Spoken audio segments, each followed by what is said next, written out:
So I've been wanting to make a podcast on Charlie Kirk's death since it happened really. And I'm only doing this now for two reasons. One, I wanted to wait until I had calmed down and my emotional reaction was subdued, that I had moved past that initial emotional reaction, that I could be a little bit more logical and zoom out. And the other reason is because I am a mother of three small children and a business owner, and I have lots of shit to do. And sitting down to make a podcast, especially on such a complex topic and on such a sensitive topic, having just the headspace, even if I have the time to do it, having the headspace to do that. I had a sick baby last week for a few days, and those of you who are mothers, you'll know that just all of your brain waves get zapped, all of your headspace gets taken up, and you just can't think clearly. So this is a somewhat late response video to it, but I wanted to at least say something. There's a lot of pressure to say something clever or insightful or unique, but I do want to do the topic justice, and I want to zoom out. I want to zoom out to like what it means and what it says about the cultural moment that we're in. And I am going to talk about my own personal reaction to it because I think it is interesting. But I want to zoom out to what it means in the moment about the society that we live in, what it means about right and left, what it means about all these culture wars that we're living in. Unless you've been living in a shoe for the past couple of years, we are in a really interesting time in history. We are going through a massive cultural shift. Everything feels like chaos. And for most of us, if you're around my age, I'm 37, I'm a geriatric millennial. I grew up in the 1990s and early 2000s. And at that time in history, in Britain as well, in a nice part of Britain, and at that time in history, it felt like the end of history. A lot of people have called the 1990s the end of history. It was a time in Western countries when we felt like this is it. We figured things out. We figured out how to organize societies. We figured out how to live prosperous, comfortable, happy lives. All the consumerism and the individualism and the secularism and the liberal democracy. Like, this is it. This is how to organize societies. This is the best way of doing things. And everyone else in the world either thinks like us or needs to get on this train and do things the way that we do things. It can't get better than this. We had 50 years of peacetime in the West, and or maybe more. We had lived post Second World War. We felt like, this is it. Peace, cooperation, compromise. This is how to work, and this is how human society is going to work. We're going to become one big global society, and everything's going to be great from now on. And more than anything else, we believed in progress. We believed that the changes since the beginning of time, and the changes certainly in the 21st century, meant that things were just getting better all the time, and they were going to continue getting better. Everything was going up, economic growth, everything. But with that worldview, there was a lot of hubris. There was a lot of arrogance. There's a lot of arrogance in believing that every single change was a sign of progress, that things had only gotten better, that they hadn't gotten worse in some ways. This idea of unending progress forever and ever, this isn't how people have viewed the world throughout history. People have recognized that things work in cycles. Life works in cycles. And in particular, we cycle between order and chaos. Things get built up and they get broken down again. Things of the human world get better, and they get bigger and they get stronger. And then they start to crumble and they break and they fall apart. And this is true of buildings. This is true of institutions. This is true of societies. This is true of civilizations. It's true of empires. They rise and they fall. They never last forever. But for some reason, in the 1990s, in the early 2000s, we thought that that wasn't going to happen to our society, to our empire, and that we were just going to keep going forever and ever. And if you don't know or realize, we are part of an empire. We're part of the Western Empire, the Anglosphere, the Pax Americana, whatever you want to call it. But this is an empire. It's a different empire to ones that have existed previously. It's one that exists more based on like convincing people, persuading people to our way of life rather than necessarily conquering them, although that has been part of our history as well. But our Western Empire is characterized, we've been called by some writers weird. And weird is an acronym for Western, educated, industrialized, rich, and democratic. And we are weird in both senses. We are weird in that way, and we are weird in a way that other societies, other empires, other countries, other peoples aren't like us in those 5 ways. And, you just have to look around you to see China, to see Russia, to see Africa, North Korea. Other people think differently to us. They don't all necessarily, and a really obvious example is the Arab world, and in particular Islamic State, which is expanding across the Middle East.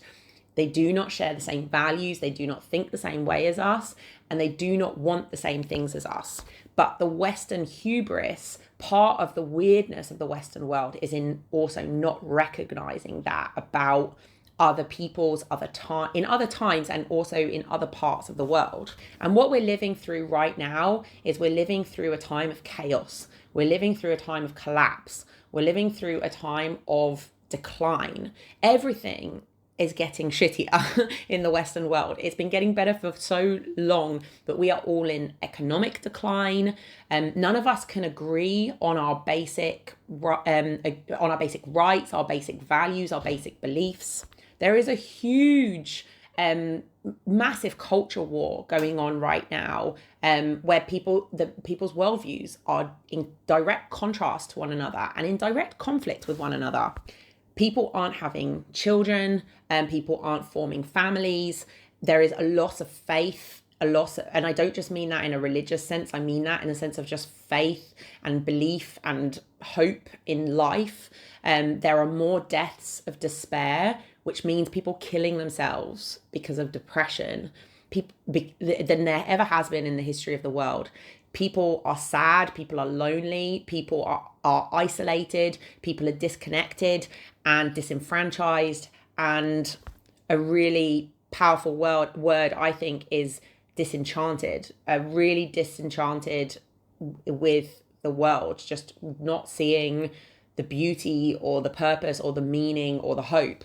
And so we're in that part of the cycle. We're in the decline. We're in the chaos. We're in the things falling apart stage, which we forgot as a society that can and does happen repeatedly throughout history. And a lot of people have likened the current moment that we're in with the fall of Rome, right? There was also a point in which, Rome grew and grew and grew and grew and became more powerful and had more structure and more systems to make everything work. And then it eventually reached a peak, and then it started to decline, and people lost faith in the empire. People stopped having children. There was a huge bloated bureaucracy, and it started to decline and decline and decline, and it eventually fell.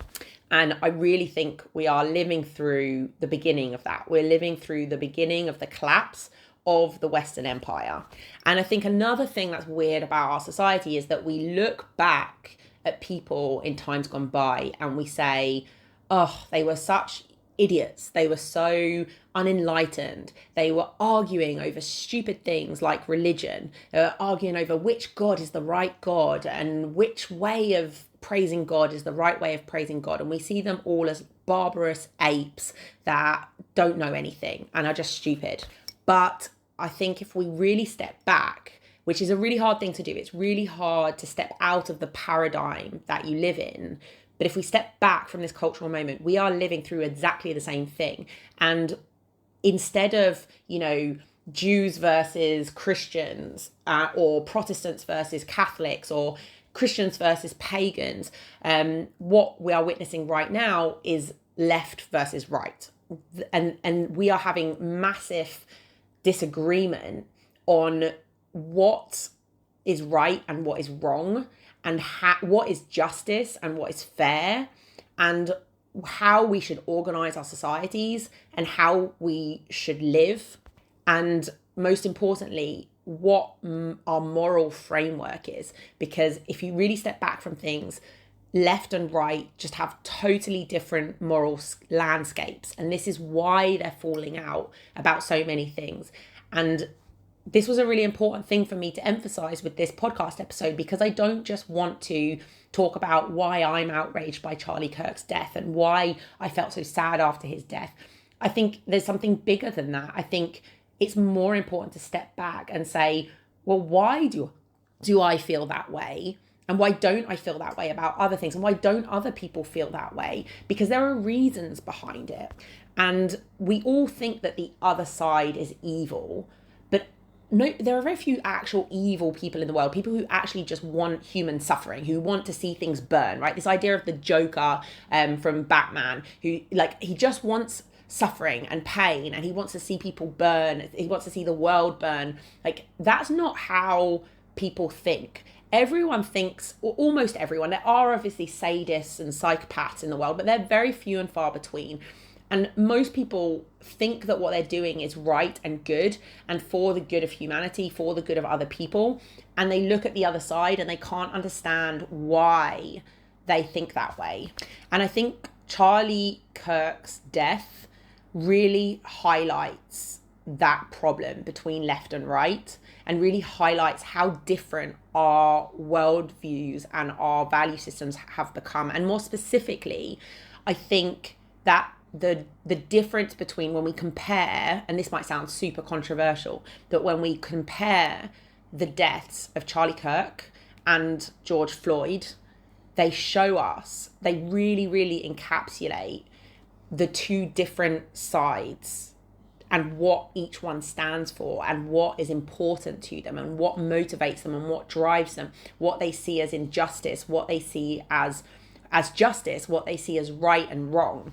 And look, it's impossible to come at this completely unbiased. Nobody is completely unbiased when we talk about anything, let alone these sorts of very emotionally charged topics. And I'm no exception. Okay, it's not a surprise to anyone that I fall right of center, and I have my own biases and I have my own emotional problems. But I'm going to attempt at least to talk about this in neutral, unbiased terms, because in many ways, Charlie Kirk's death and George Floyd's death are complete mirror images of each other.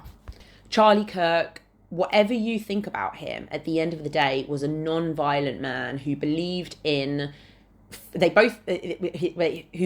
fighting, but fighting with words and talking things through rather than violence, who believed in trying to convince people and persuade people with the clout of his verbal arguments and not violence. Whereas George Floyd was a violent criminal. He had a long history of criminal convictions. He held a pregnant woman at gunpoint while his friends, or whatever they were, associates, ransacked and looted and robbed her house. Charlie Kirk was talking to people. He had a crowd of 3,000 people who'd shown up to listen to him speak when he was shot dead by gunmen who were all arguing over what his motivations were, but he clearly was trying to kill Charlie Kirk. Whereas George Floyd's death was very ambiguous. He was as high as a kite on a whole cocktail of drugs. He was resisting arrest and resisting a restraint by officers. And I think it was clear to most people, obviously not those on the left, that those that were there, those officers that were there, were not actually trying to kill him. And it certainly wasn't a racially motivated attack. It was an accident that happened because in those situations, when you have violent criminals and then you have officers who are humans and are scared for their own lives, that things happen. It's fast paced, it's dangerous, and it's scary, and things happen and things go wrong. Now, Charlie Kirk's death was very, very, very unambiguous, minus the conspiracy theories, and George Floyd's death was very, very, very, very ambiguous. Charlie was a very successful human. He was only 31 years old. He had close links to the President of the United States. He was very well connected in politics. He was a successful businessman. He was just that, like having people show up to listen to you, like 3,000 people showing up in Utah to listen to him, and people, many people across. He was probably one of the most listened to voices of our generation, and George Floyd had a family man. He had a family, he had a wife, he had kids. George Floyd was an unsuccessful career criminal. And more importantly to the left, he was oppressed. He was a member of an oppressed class. He was black. He was poor. He was from a dangerous part of town. He was a criminal. He was in that oppressed category. And Charlie Kirk was not according to the left, because he was successful and powerful and had a lot of business acumen and had a lot of natural talents. So he, in the eyes of the left, was seen as a very oppressed class, a very unoppressed class, a very oppressive class. And just the mere fact that he was successful and born with certain talents and abilities, besides the fact that he was white and well off, although I don't know where his family was from, that automatically, in the eyes of the left, makes him not just part of the oppressive class, but it also makes him bad. It makes him evil. It means that he is already in the wrong before he even opens his mouth. And we saw a mirror image as well in the reaction from both of their deaths. In the aftermath of George Floyd's death, I was absolutely astounded watching black square after black square after black square, which first of all is just darkness, and second of all is the absence of words, the absence of commentary. Just everyone felt compelled to say nothing and to show that they were saying nothing, to shut their mouths, to not speak. And then it was so interesting watching people get then berated for, how dare you post a black square? How dare you not post a black square? How dare you post the wrong hashtags? How dare you speak when you're saying the wrong things and you're part of the wrong class? There were so many people who were told, because you're white, you should not be talking right now. And I was amazed to watch so many of my contemporaries then post a formal apology on social media and saying, I am going to silence my account for the next week in order to amplify black voices. We had this reaction that said, you, only certain people are allowed to speak if they have the right attributes, and they must say certain things. And if you are not the right kind of person, i.e. black, and if you don't say exactly the right things and toe the line, you are in the wrong. Whereas after the aftermath of Charlie Kirk's death, the total opposite happened. The mirror image happened. Everyone talked. Everyone had something to say. Everyone, from those mourning and weeping and so sad and moved by Charlie Kirk's death, to everything from celebrations over his death to justifications of his death, to people just saying, I don't get it, like, why do you care so much? But everything, the whole spectrum of opinion came out after Charlie Kirk's death. Everyone said what they thought online about it. So the mirror image of the censorship that came after George Floyd's death, and then the parroting of certain sound bites and accepted phrases and being told what to say and how to say it, was the mirror image of that was, and I'm sorry to say it, but freedom of speech, which is exactly what Charlie Kirk stood for. It's saying what you want to say, saying what you believe and what's in your heart, whether I agree with you, whether it's offensive, whether it's right or wrong, you get to say whatever you think. And it's just so interesting watching that mirror image of the reaction of each side. And some of you might have heard what I just had to say there and be like, how dare you? You're not allowed to say things like that. You're not allowed to question anything about George Floyd or George Floyd's death. If you are left of center, that's probably how you feel, although you're probably not listening to my podcast. Whereas if you, and many of you are probably listening going, yeah, that's right. That's an accurate description and analysis. But, oh my God, is she allowed to say that? And if you experience either one of those reactions, like either how dare you say that, you're not allowed to say that, or you know, is she allowed to say that? That's kind of controversial. Could she get in trouble for that? What you are experiencing is blasphemy. What you're experiencing is hearing things that we are not allowed to say today. And a lot of people think blasphemy is just a religious phenomenon and it's just a thing of the past, and it's just, you know, these repressive Christians told people what they can and can't say, and you weren't allowed to criticize their God or Jesus. But we still have blasphemy today. And I'm going to go through a list of things that are blasphemous to say, that are taboo to say today, that you are not allowed to say, and that you can be persecuted for saying today. There are biological differences between men and women. There are psychological differences between men and women. Men and women have evolved to suit different roles on average. We don't live in a patriarchy. George Floyd's death wasn't racially motivated, and it was sad, but George Floyd was a career criminal. There are differences there are genetic differences between people. There are differences between different races. A man cannot become a woman, and a woman cannot become a man. Transgenderism exists, but it is a mental illness. No amount of surgeries and hormone therapies can ever make you the opposite sex.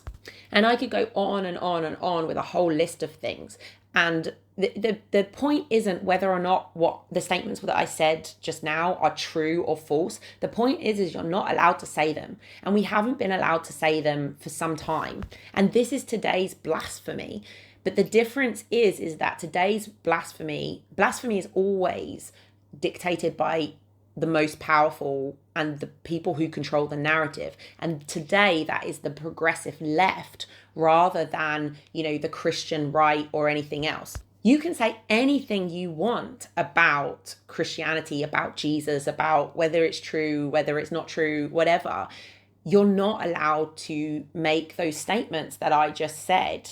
And you're also not allowed to criticize Islam in any way. You're not allowed to criticize the Muslim world in any way. Again, the point is not whether or not these statements are true. The point is you are not allowed to say it. And so this is our blasphemy today. And I think another thing that really, really depicts this and encapsulates this well is the development of swear words throughout history. In the past, swear words would have been, hundreds of years ago, would have been things relating to the devil and hell. So words like devil, hell, damn, damnation, damn you, god damn. These words would have been, and they are offensive to some people today, but they would have been words that you are not allowed to say in today's world.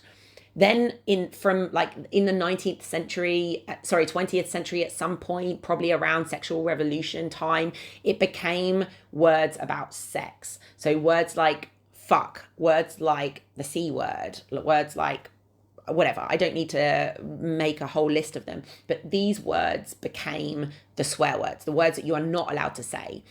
And if you go and talk to my 95-year-old grandmother, those words will still make her shudder to her core. Whereas for most of us in our generation, even if we don't particularly like them, they don't espouse the same reaction. And finally today, none of those things are actually swear words anymore. Things that are swear words are things that are relating to race. So in particular, the N-word, which is just the fact that I have to say the N-word and not the actual word itself shows how powerful this word is for us. So many of us, I swear, I have a mouth like a sailor, right? I swear left, right, and center. I swear far too much, but I never ever even utter the N-word because it's such a powerful word today, and I have such a strong emotional reaction to it, despite not being on the political left. And I want you to reflect for a moment about those words that I said before, hell, devil, they would have been, people would have felt that way about those words, the way that you feel, the reaction that you have to the N-word today. And that just shows us how much swear words change, and it shows us what's offensive in society and what is unacceptable to say in society. That's blasphemy. And that is how those beliefs work today in society as well. That list of taboos that I listed off before. So my personal reaction to Charlie Kirk's death really took me aback. Actually, I was really surprised by my own reaction because I was so saddened and moved by his death. And the first few days, I really couldn't think of anything else. And here I am, like a week later, making a podcast about it. And I've tried like 17 times to do one already, and I haven't been able to. But what surprised me about my reaction to Charlie Kirk's death, that I really felt sad, and I actually cried at a couple of points along the way. And I could not get off my phone, off of like hearing about it, seeing it. I was completely like absorbed by it. And what really took me aback was a couple of things. First, like, my own reaction. Why is my reaction so strong? Because I didn't even consider myself a fan of Charlie Kirk. There are a lot of things he said that I really agreed with, and I really enjoyed listening to him speak sometimes, but there are a lot of things that I did not agree with him about. Like, I don't agree with his stance on abortion, for example. And I listened to a lot of his videos where I listened to his arguments that I disagreed with. So why did I feel this strongly about a person that I didn't even agree with them on everything? And I didn't consider myself a big fan of Charlie Kirk. If you had asked me a week and a half ago what I thought about Charlie Kirk, I would have been like, oh, I don't really know. Like, yeah, I quite like him sometimes. I don't like him. I don't like everything that he says. He's a bit too extreme for me. But yeah, I kind of like the guy. So why am I so moved by the death of someone like that? And then the second thing that really took me aback was how other people reacted like me. Like, I wasn't special. So many people were like, yeah, I'm completely, my toxic trait at the moment is reading the comments on everything. And just, you go through comment after comment, it's just like, I'm so saddened by Charlie Kirk's death. I can't, like, I'm crying, I'm sobbing, I didn't even watch that many of his videos. Why am I so moved by his death? It was so crazy to watch how many people felt that way about his death, and to sort of feel like part of, wow, millions of people are feeling what I'm feeling right now, and to feel sort of connected in that way. But then the third thing that really took me back about Charlie's death is that there were so many people who reacted completely the opposite to me.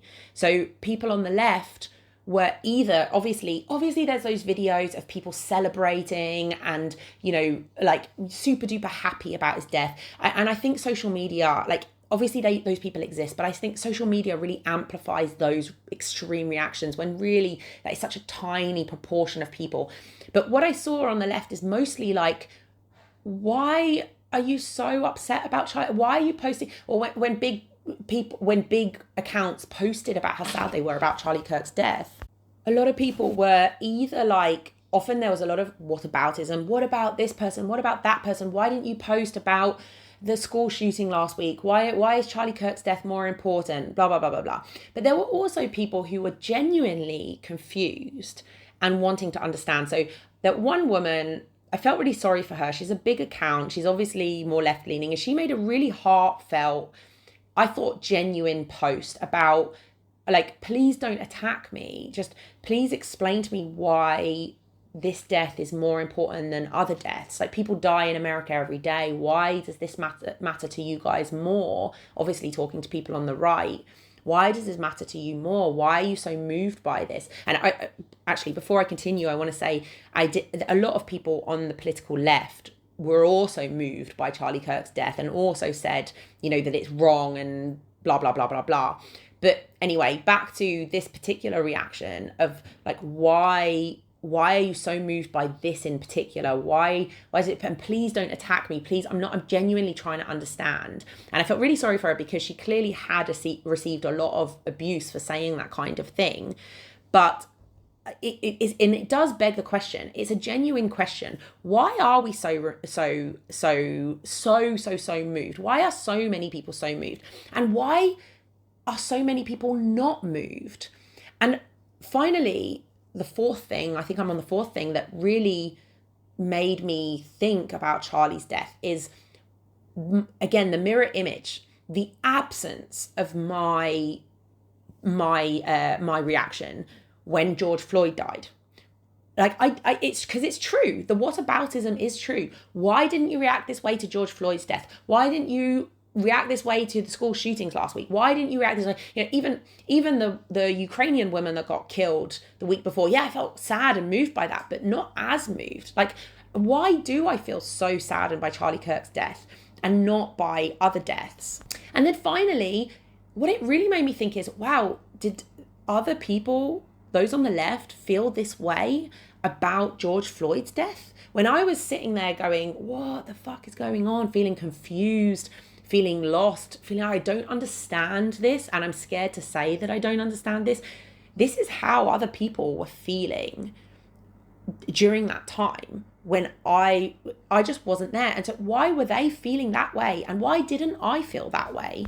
And again, like, my approach here is not who's right and who's wrong, whatever, although I obviously have an opinion on that.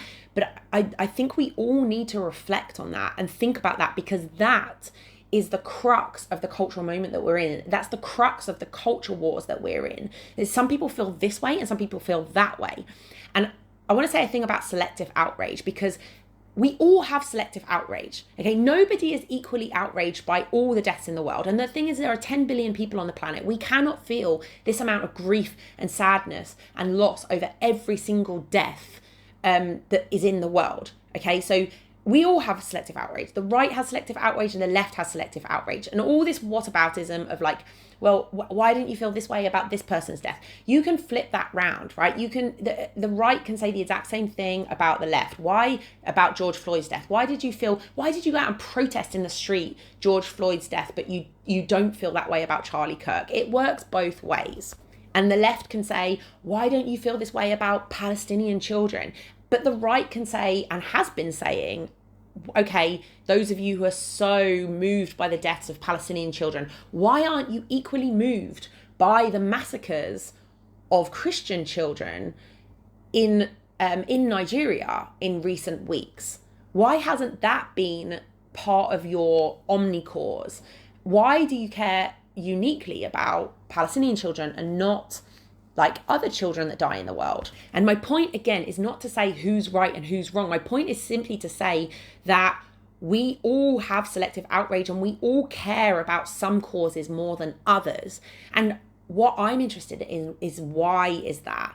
And I think the closest that I've come to an answer is a book by a writer called Jonathan Haidt. He's my favorite writer, probably, or one of my favorite writers. He has a book called The Righteous Mind, and I recommend all of you to read it, because what he does in that book is he outlines, he basically, his basic argument, or his opening argument, is basically this, right? That left and right have different reactions to things, and that the reaction is first of all emotional, and then we come up with a rational reason or rational explanation why we feel that way. And it's a post hoc explanation. We kind of scramble and rationalize and try to find a rationalization for our emotional reactions to things. But when it comes to morality, our emotional reaction comes first. We have deep instincts that pull us in one direction or another, that cause deep emotional reactions, and then we come up with the rationalization. Whereas most of us think of it the other way around, that we're rational beings and we're rational about this, and then like our rational understanding of things then causes our emotional response, and it's actually the other way around. And he lays out a really interesting framework of 6 pillars, like care and justice or fairness, sanctity and purity, and loyalty, and 2 other things I can't remember. But there's 6 pillars that both left and right use to rationalize. This is how we conceptualize our moral reactions or our moral instincts about things, even if we don't explicitly know it. And people on the left and right have different moral instincts and different emotional reactions based on these 6 pillars. And I think understanding that is important. And this book really shifted how I look at things. It didn't change my moral instincts. In fact, it kind of consolidated my moral instincts. But it helped me to at least understand how people who disagree with me conceptualize things. And I want to give you one example from his book. It's a bit of a crazy example, so stay with me. Because in the book, one of the best things about the book is he gives these thought experiments that make you think about it. It causes people to have very strong emotional, moral reactions one way or another. And then he asks people to explain why they feel this way about that particular topic. And the post hoc rationalizations are really, really, really interesting. And I use these thought experiments on my friends, and I find the responses really, really interesting. And I want to give you one really gross example that sticks out in my head, and that I've used with a lot of friends, that he gives in the book. And this example is, okay, a brother and a sister, biological first brother and sister, same parents, go on a caravan holiday, and they decide to have sex with each other. They decide they use birth control, so there's no way that she can get pregnant. And they both enjoyed it. It was consensual, but they decided never to do it again and never to tell anyone about it. So no one else is going to know about this. But they both enjoyed it. Is this right or wrong? Have they done something morally wrong? And if you're on the political left, you will tend to say, well, no, if it's consensual and they both enjoyed it and, nobody got hurt, then there's nothing morally wrong about that. And also they can't get pregnant, so there's no risk of of a child with defects or anything like that. So yeah, it's fine. Whereas if you're on the political right, you will tend to say, no, that is still morally wrong. Brothers and sisters should not have sex with each other. And I fall in that second category, where I just have a very strong moral sense of no, it's wrong. And I found it really interesting asking this question to my more lefty friends and getting their answer. I mean, for me, I'm horrified by their answer. But then I've said, okay, why? Can you explain why? And then they give all the reasons why. And then I've said to some of them, okay, so you have a daughter and a son. Would you be okay if they were the 2 characters of this story? Would that be okay? And they've said yes. And to me, that's horrifying. And to many of you, it might be horrifying. But to some of you, it might be horrifying that I have that moral judgment over them or whatever. Again, I obviously have a bias. I obviously have a strong sense of what's right and what's wrong in this particular situation. I just told you what it was. But my point isn't to say what is actually universally right or wrong. My point is to say is that we have very different instincts about this. And even when we understand another person's rationale, if they have a different instinct to us, it's very, very, very hard to understand. And this is what we are experiencing on a macro level right now. This is what we are experiencing around Charlie Kirk's death. This is what we experienced around George Floyd's death. This is what we're experiencing around transgenderism. This is what we're experiencing around marriage and men and women's place or role or tendencies or psychological and biological differences. This is what we are experiencing. This chasm and is what we are experiencing at the moment on a macro level on so many topics. And that is the moment that we are in. And because we cannot agree or even see eye to eye on those most basic moral questions, we are experiencing chaos, and we're experiencing a breakdown of everything that gives us a firm sense of footing in the world. And this is why we're also lost and afraid and just fearful of what's going on right now. Okay, so I want to end this podcast by what I think is going to happen now, what my prediction is. And the first thing I want to say is that we are going to see, this is my prediction anyway, we are going to see, and we are already seeing, a massive, monumental Christian revival. And those of you who are on the right will be like, yeah, no shit, Sherlock. And those of you who are on the left will be like, what are you talking about? But look, just go to any go to YouTube and look at and search Tom MacDonald Charlie. Tom MacDonald, a rapper, made in the past few days, he made a video and a song in tribute to Charlie. And just scroll through, it doesn't matter about the song, but just scroll through the comments. And because I did this the other day, and there are thousands of comments, comment after comment. I've never been to church, but I went to church this Sunday because of Charlie. I picked up a Bible for the first time in 30 years today because of Charlie. I don't know what's happening to me, but for today was the first day that I prayed to God in a long time. Me and my family are going to be going back to church this Sunday. Just comment after comment after comment, and there are thousands of them. So and you know what? Like, I get it, because I have also prayed since Charlie Kirk's death, and I have not done that in a very, very, very long time.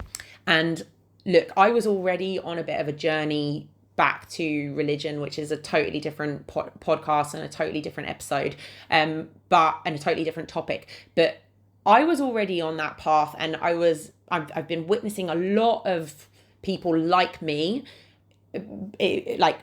secular, traditionally kind of coming from a very kind of progressive, more left-wing background, who are also going through this kind of like return to religion.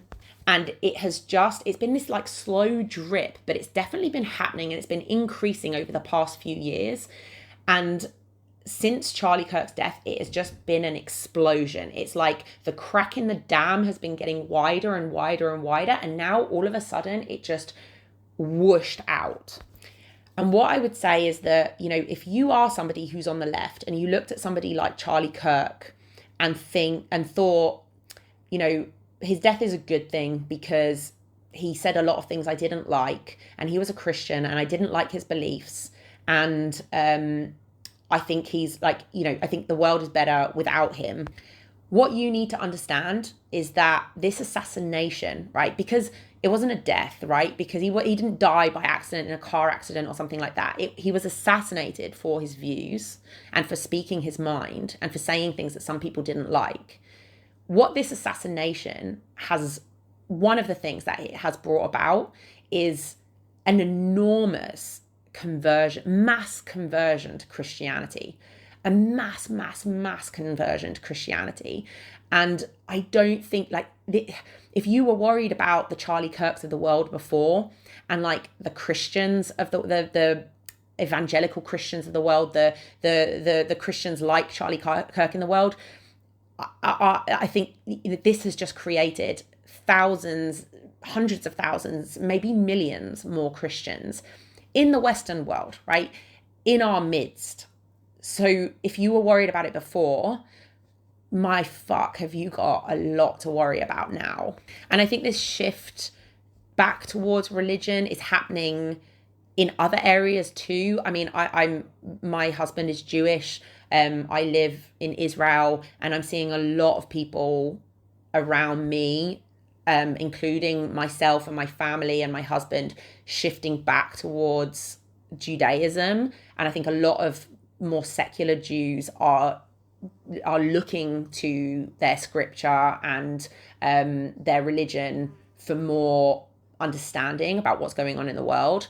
And I think we've been seeing this in Islam for a long time as well. A lot of Westerners are converting to Islam, and they have been for a long time. When I was at university, which was like, oh my God, it was like 18 years ago now, 20 years ago, I went to university. 20 years ago, that can't be right. Oh my God, it is 20 years ago. Even then, there were lots and lots and lots of Western people converting to Islam. And so we're not just going to see it in Christianity, but I think the dam has burst, so to speak, on the Christian revival, and it's going to turn into a flood now. I think another really tangible thing that is going to happen, again, which is going to be a concern for you if you are on the political left, is a shift rightwards of politics, which I think was already happening. And I think a lot of things that have happened in the past few years, including George Floyd, including COVID, including October 7th, including the mass migration of Muslims into Europe, and including transgenderism, it's caused a lot of radicalization on the left, but it has also pushed, each one of those events has pushed people further towards the right, okay? And I'm not talking about the far right, okay? I mean, look, I was politically on the left and it pushed me rightwards. I would very much consider myself centre right. I'm very much a moderate right, but I am no longer on the left. I consider myself a conservative these days. I think a lot of people have gone through that journey of like why I left the left. And a lot of people are going through a journey of being more centrist to moving further right. A lot of people who already were on the right are going further right. And that is also going to mean that some people are going to go very far right. So if you have been if you're on the political left and you've been looking at, talking about Israel, for example, if you've been worried about the rise of the right, if you've been worried because more people are voting for Likud and Bibi and other right-wing parties, this is going to shift it even further, like in that direction. And I think along with that, there is going to be more of the far right. And I think that largely the far right is a bogeyman that is overemphasized because our mainstream media is left wing and they want to emphasize the right as the bad guy.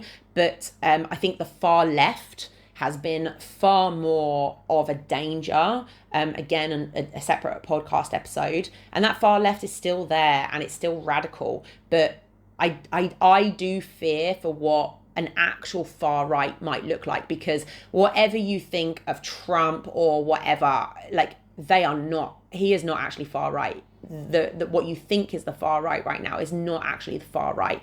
The people that you call fascists and Nazis are not actually fascists and Nazis. And I don't think that a modern far right would necessarily be fascists and Nazis, because these things tend to shift and change over time. But I do think an actual far right would be something that would actually be very scary and that we really don't want. But I don't want to overemphasize that point. But I just think that if you are worried about these things and you are also quite blasé about the death of Charlie Kirk, I think you have a lot to be fearful about, because whatever you don't like about society right now is going to get stronger and bigger and louder.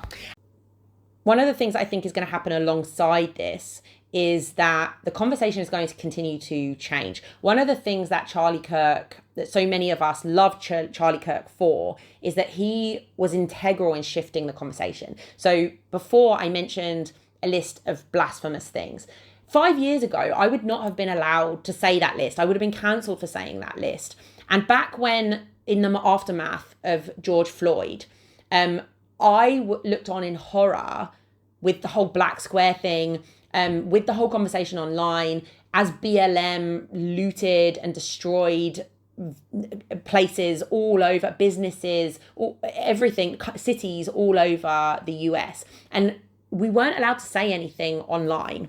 And Charlie Kirk was one of the few voices at that time that was integral, that was saying things that were questioning that, and that emboldened a lot of other people to say more things. And now that things have shifted, and I think in America they've shifted more than in places like the UK. In now, since Trump's been inauguration, things have changed in the US, where people, and I'm seeing this online, where people, there are many more conservative voices. There are many more, like, quote unquote right-wing voices saying things that are just common sense and that are questioning that status quo and are questioning that long list of blasphemies that I listed before in this conversation. And the conversation has shifted. The Overton window of what we're allowed to say has shifted so much. And it hasn't shifted that much in places like the UK. It's still very hush-hush, like, don't say anything, like, you're not allowed to say anything of this sort, lest you be cancelled. Everyone's scared of being cancelled. Everyone's scared of being dogpiled on by the left. Everyone's scared of saying what they think, even though everyone basically thinks the same about these topics. And I think what we're going to see is more of that shift of the Overton window. In countries like the UK, I think there's a lot more for it to shift, but I think it's going to shift a lot more in the US, online. It's going to continue to shift in the UK. And if you, again, didn't like Charlie Kirk's voice and didn't like the things that he said and didn't like some of his opinions, you have just poked the bear. Well, you haven't, obviously, but this assassination has poked the bear, and you are going to see so many more of these voices popping up. You're going to see people saying things that you consider to be much more extreme. You're going to be hearing people be much more forceful in their opinions. People are going to be emboldened to say what they think, and you're not going to like it. And I think ultimately we are going to see as well with that a continuation of breaking down and rebelling against the woke and progressive worldview that has been mainstream for a long time. And that there has been a battle against that for some years. And there is an overreach of progressive ideology in institutions like mainstream media, like the government, like schools. And I think we are going to start to see that really reel back. And a lot of people on the right, I mean, people are so sad. People are grieving, but people are also angry. They are so angry. And I'm seeing a lot of righteous rage online, which I am a little bit scared of. And people in power, people are really, like, really shaken by this, and they're really angry by this. And every individual, right of center, is going to be doing their little bit to make change. And for some of us, that's going to be making a podcast that only a few people are going to listen to and feel emboldened by. For some people, it's going to be like making changes on the school level or on the political level. And some people, are big movers and shakers, and they're going to be pushing for change as well. We're going to continue seeing things like Doge policies. We're going to continue seeing it is just further confirmed that is the direction that we need to go in for a lot of people. And I think the flip side of that, we are going to continue to see a lot more left-wing extremism. We're going to see a lot of people emboldened on the left, pushed even further left. We're going to continue to see that radicalization of the left and of like far left ideology, which is in turn going to cause an even bigger backlash on the other side. And it's going to go back and forth because this is what humans do. And again, coming back to what I said at the beginning of the podcast, is that is why we're in a time of chaos, because of all of those things. And this is the way of the world. This is how things happen. Things get better, things get worse, things work in cycles, things get built, things get broken down, and it just goes on and on and on. And I know that's not a very happy ending, but the world will keep on spinning. Humanity will still continue to be here, but I think we're living through a time of breaking down of a lot of what has been built up before we start building things back up again. And I think things are going to get worse before they get better, which I know isn't a very optimistic view, but I think if we look back over history, that's how things happen. And I think that for each of us as individuals, seeing things clearly and understanding what's happening and why it's happening and that it's happening is the only way for us to prepare ourselves, or help ourselves and our loved ones actually survive it and live through it and make something out of our lives despite living through a very challenging and divisive and difficult time. So that's it. That's my podcast. I don't have any solutions.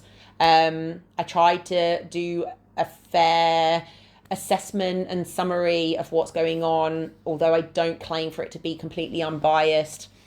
Let me know what you think. I'd love to hear your thoughts.